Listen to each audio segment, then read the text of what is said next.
आज हम लोग पढ़ेंगे चैप्टर 6 कोऑर्डिनेट ज्योमेट्री।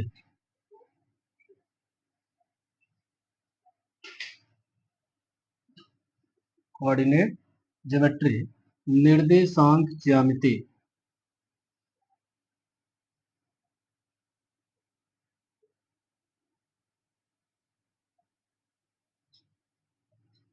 जैसा कि हम लोग जानते हैं ज्योमेट्री दो शब्दों से मिलकर बना है। एक होता है आपका जियो और दूसरा होता है मेट्री। जियो मतलब अर्थ अर्थ पृथ्वी, और मेट्री मतलब होता है मेजरमेंट, मापन या माप। पृथ्वी पर उसकी दूरियों का मापन किया जाए उसे क्या कहा जाता है? ज्योमेट्री। कि पृथ्वी पर किसी भी पॉइंट की पोजीशन पता करना हो तो हम लोग कहाँ से पता करते हैं? ज्योमेट्री से। और जब उसका कोई कोऑर्डिनेट दिया जाए आपको, यानी आपको उसकी पोजीशन फाइंड करना हो कि वो एक्स एक्सिस या वाई एक्सिस पर किस पॉइंट पर वो लाई कर रहा है, उसको हम लोग पता करते हैं कोऑर्डिनेट से।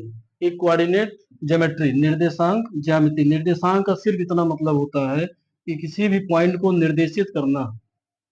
निर्देशित करना। और निर्देशित करने के लिए आप ए बी सी डी क ख ग घ या फिर नंबरिंग से 0 टू इनफाइनाइट कोई भी नंबर आप लेकर उसको रिप्रेजेंट करा सकते हैं। इसके बाद आता है आपका कार्टेशियन प्लेन।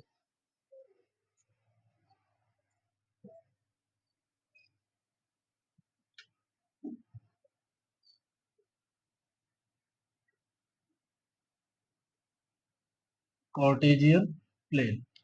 कार्टेशियन प्लेन में एक वर्टिकल लाइन और एक हॉरिजॉन्टल लाइन। वर्टिकल लाइन को हम दिखाते हैं वाई, वाई डैश। और एक्स एक्सिस पर यहाँ दिखाएंगे एक्स डैश और एक्स एक्सिस। ये होता है आपका हॉरिजॉन्टल लाइन।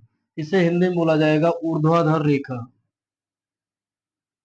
ऊर्ध्वाधर रेखा। और इसे बोला जाता है क्षैतिज रेखा या हॉरिजॉन्टल लाइन।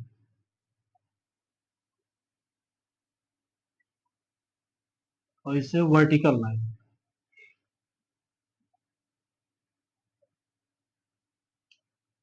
एक्स एक्सिस से आने वाली लाइन यानी जो क्षैतिज रेखा है, और ऊर्ध्वाधर रेखा हॉरिजॉन्टल लाइन और वर्टिकल लाइन, ये दोनों जिस पॉइंट पर एक दूसरे को इंटरसेक्ट करती है उस पॉइंट का नाम होता है ओरिजिन। इसको ओ से, कैपिटल ओ से दिखाया जाएगा।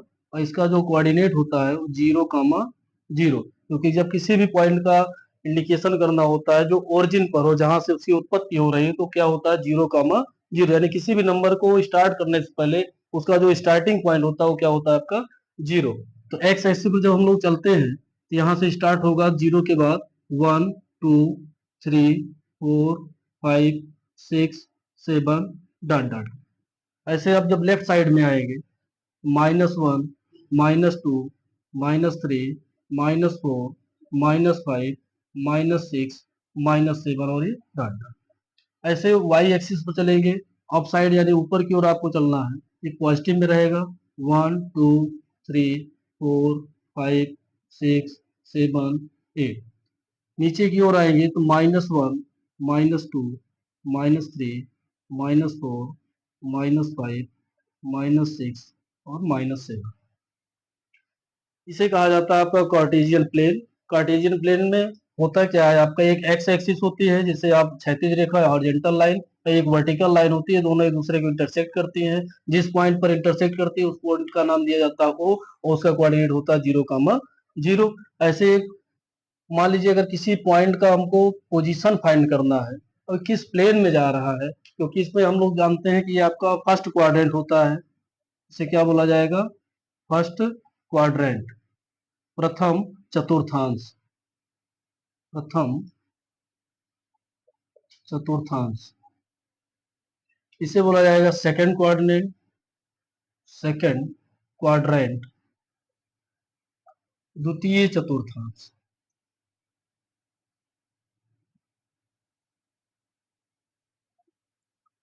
थर्ड क्वाड्रेंट,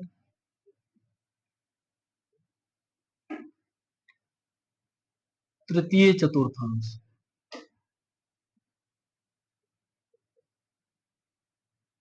और ये होता है आपका फोर्थ क्वाड्रेंट।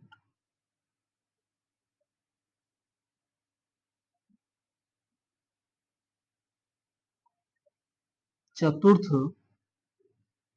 चतुर्थांश,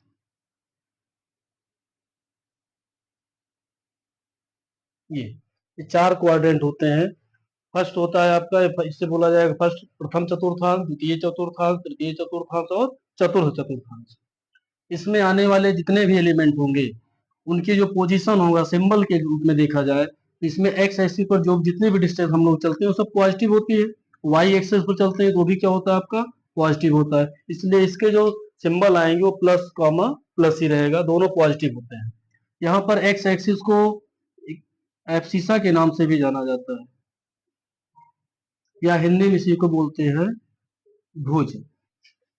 ऐसे वाई एक्सिस को यहाँ पर बोला जाता है ऑर्डिनेट, और हिंदी में इसी को बोलते हैं कोटि। तो प्रथम चतुर्थांश में भुज और कोटि का जो सिंबल आएगा वो क्या रहेगा आपका प्लस कॉमा प्लस रहेगा। ऐसे दूसरे चतुर्थांश में आएंगे तो सबसे पहले ध्यान ये रखना है कि हमको एक्स एक्सिस वाला ही लिखा जाता है, उसके बाद वाई एक्सिस का। तो दूसरे वाले चतुर्थांश में आएंगे जिसमें एक्स एक्सिस पर जो चली गई डिस्टेंस वो किसमें आ रही है, निगेटिव है, और वाई एक्सिस पर जो जा रहे हैं कैसा है आपका प्लस है, इसलिए द्वितीय चतुर्थांश का जो सिंबल आएगा वो माइनस कॉमा प्लस आएगा। थर्ड क्वाड्रेंट में अगर आए तो यहाँ पर देखेंगे तो सबसे पहले एक्स वाला ही लिखा जाता है, और एक्स कोऑर्डिनेट पर सॉरी एक्स एक्सिस पर जो नंबरिंग की गई वो किसमें आ रहा है आपका निगेटिव है। वाई एक्सिस भी देखा जाए तो ये भी क्या है आपका निगेटिव है, इसलिए तृतीय चतुर्थांश यानी जो थर्ड क्वाड्रेंट है इस पर आने वाले जो भी एलिमेंट होंगे, जो भी कोऑर्डिनेट होगा उसका सिंबल होगा माइनस कॉमा माइनस का। ऐसे चतुर्थ चतुर्थांश में जाएंगे फोर्थ क्वाड्रेंट में, सबसे पहले एक्स एक्सिस का लिखा जाता है, एक्स एक्सिस पर क्या है आपका प्लस में है, और वाई एक्सिस किस में आएगा माइनस में आएगा। इसलिए फर्स्ट क्वाड्रेंट में सभी एलिमेंट जो होंगे पॉजिटिव होंगे, प्लस कामा प्लस रहेगा, सेकंड में माइनस प्लस होगा, थर्ड में माइनस माइनस होगा, और फोर्थ क्वाड्रेंट में प्लस कामा माइनस होगा। अब बात आती है अगर यहाँ पर कोई एक पॉइंट आपको दे दिया जाए कि P, इसका नाम दे दिया जाए प्रथम चतुर्थांश में ही कि कोई एक बिंदु P है और P की पोजीशन क्या होगी हमको ये पता करना है, उसके लिए क्या करना पड़ेगा। सबसे पहले हम लोग देखेंगे कि P के लिए इसका एक्स एक्सिस पर चली गई डिस्टेंस क्या होगी और वाई एक्सिस पर चली गई डिस्टेंस क्या होगी। तो एक्स एक्सिस पर हम लोग देखेंगे 1 2 3 4 5 6, कितने पोजीशन पर जा रहा है ये 6 पर जा रहा है, तो यहाँ पर x का कोऑर्डिनेट क्या हो जाएगा 6। फिर देखना है कि y पर ये कितना गया, तो y पर जाएगा कितना 1 2 3 4 5 6 7, या 6 से ही जा रहा है अगर, तो यहाँ से इसको हम डॉट डॉट लाइनों से मिलाएंगे, इसकी पोजीशन क्या हो जाएगी 6, 6। इस तरह हमको ये पता चलता है।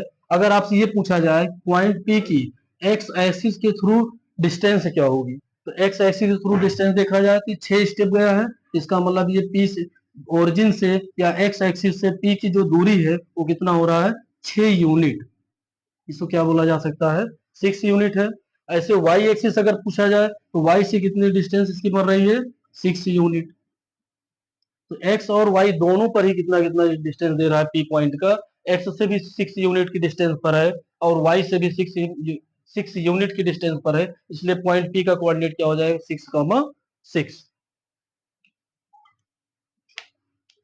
अब बात आती है अगर मान लीजिए ओरिजिन पॉइंट से ही P की डिस्टेंस डायरेक्ट निकाला जाए कि डायरेक्ट अगर यहाँ से इसकी डिस्टेंस देखा जाए तो ये कितनी होगी, क्योंकि एक बार तो हम लोग यहाँ से देख लिए, एक ये आप देख लिए कि x एक्सिस पर 6 स्टेप, y एक्सिस पर 6 स्टेप, अगर डायरेक्ट अगर वहां तक जाना है उस पॉइंट P तक, और वो भी कहाँ से ओरिजिन पॉइंट से डायरेक्ट हमको P तक जाना है, ना कि x एक्सिस के थ्रू ना y एक्सिस के थ्रू, तो उसकी डिस्टेंस निकालने के लिए हमको क्या करना पड़ेगा, हम लोग पीछे पढ़ चुके हैं पाइथागोरस, क्या पढ़े हैं पाइथागोरस थ्योरम। पाइथागोरस थ्योरम क्या कहती है कि हाइपोटेनस का square is equal to base का स्क्वायर प्लस परपेंडिकुलर का स्क्वायर, और ये तभी पाइथागोरस अप्लाई होता है जब वहां पर एक ट्रायंगल बन रहा हो, ट्रायंगल हो कैसा, वो राइट ट्रायंगल। ट्रायंगल कैसा होना चाहिए, राइट ट्रायंगल। अगर राइट ट्रायंगल वहां पर बन रहा है, का फॉर्मेशन हो रहा है, तो उस समय हम वहां पर ये पाइथागोरस अप्लाई करके डायरेक्ट उसकी डिस्टेंस बता सकते हैं कि ओरिजिन पॉइंट से पी की दूरी कितनी होगी। तो देखते हैं यहाँ पर क्या दूरी होगी इसकी।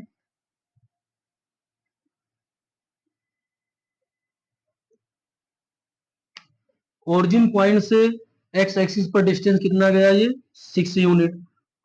एक्स एक्सिस से वाई पॉइंट पॉइंट पी का वाई एक्सिस पर डिस्टेंस कितनी है, 6 यूनिट। ये दोनों आपका कितना आ रहा है, 6 6। ये रहा आपका ओ से पी तक। तो यहाँ पर हम लोग फार्मूला बना लेंगे कि हाइपोटेनस का स्क्वायर जो होता है इज इक्वल टू बेस का स्क्वायर प्लस परपेंडिकुलर का स्क्वायर। इस डायग्राम में अगर देखिए तो यहाँ से एक राइट ट्रायंगल बन रहा है। राइट ट्रायंगल बन रहा है तो इसमें हाइपोटेनस लाइन हो जाएगी आपकी ओपी। तो ओपी का square is equal to base, base line होगी हमारी ओ से, यहाँ अगर कोई नाम दे दे, इसका नाम अगर मान लीजिए हमने दे दिया एम, तो ओ से एम तक की जो डिस्टेंस होगी ये क्या है आपका, बी कहलाएगा, बेस लाइन। प्लस परपेंडिकुलर कितना बन रहा है इसमें, एम से लेकर पी तक, एम पी, इसका स्क्वायर हो जाएगा। अब हमको हाइपोटेनस का स्क्वायर निकालना है, तो ओपी का square is equal to OM. OM क्या है आपका इसमें, ओ से लेकर एम तक की डिस्टेंस 6 यूनिट, तो 6 का स्क्वायर हो जाएगा। प्लस एम से पी तक की डिस्टेंस, जो वाई एक्सिस पर जितना डिस्टेंस हमने कवर किया है वो कितना है आपका 6, 6 का स्क्वायर कर देंगे। तो 6 का स्क्वायर 36 प्लस 6 का स्क्वायर भी 36, दोनों को ऐड करेंगे तो 72 आएगा। और ये किसके इक्वल आ रहा है, ओपी का स्क्वायर। जबकि हमको निकालना क्या है, ओपी की डिस्टेंस, तो ओपी इज इक्वल टू हो जाएगा अंडर रूट 72। ये अंडर रूट 72 यूनिट जो आया, ये ओपी की डिस्टेंस है। और ओपी ही क्या है इसमें, हाइपोटेनस लाइन, यानी ओ से डायरेक्ट पी तक पहुंचने के लिए उसको अंडर रूट 72 यूनिट कवर करना पड़ेगा। ये उसकी डिस्टेंस हो जाए डायरेक्ट। और अगर इसके थ्रू जाना है तो पहले हमें ओ से एम तक जाना पड़ेगा 6 यूनिट, फिर एम से पी तक जाना पड़ेगा, वो भी 6 यूनिट होगा। एक एक्स एक्सिस पर चलना है और दूसरा वाई एक्सिस पर। ये उसकी डायरेक्ट डिस्टेंस हो जाएगी। इसको हम लोग निकाल सकते हैं किसके द्वारा, पाइथागोरस। ये इतनी बात समझ में आई, बंद कीजिए।